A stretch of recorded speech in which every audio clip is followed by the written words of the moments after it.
Herðu, þetta var brjálæðislegur leikur. Já.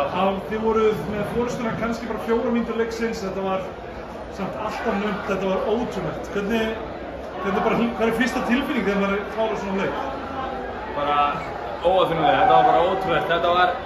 Maður átti sig ekki alveg á þetta búið, maður bara trúði ekki. En ég meina, þetta er það sem Baldur var búinn að vera að preppa fyrir síðan í júní, að láta okkur að hlaupa og pikka upp á aðdraginguna, við myndum vera í formi síðustu 2-3 mínúturnar á leiknum.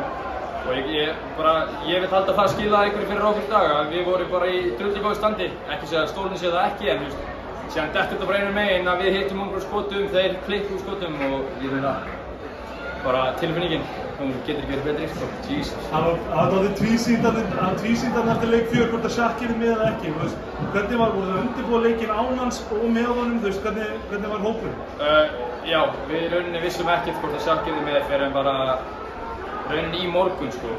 Hann útskrifaðist bara af spítalanum í gær og við vorum bara vonast, hann var góður þá en maður vissi aldrei skilur og maður vildi ekki taka hennar sjensa en hann vaknaði bara ferskur í morgun og var tilbúinn að taka slaginn og síðan átti hann bara að sjá til hvernig hann myndi líða á vellinum og ég held að sé hann ekkert eftir að vera með í dag.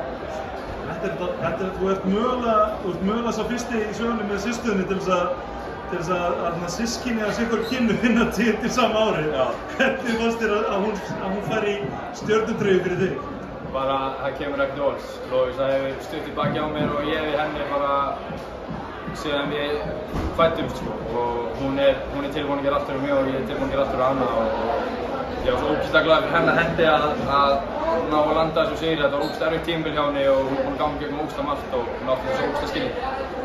Þú líka? Ég líka. Innilega til hamingju með sigurinn. Takk fyrir, takk.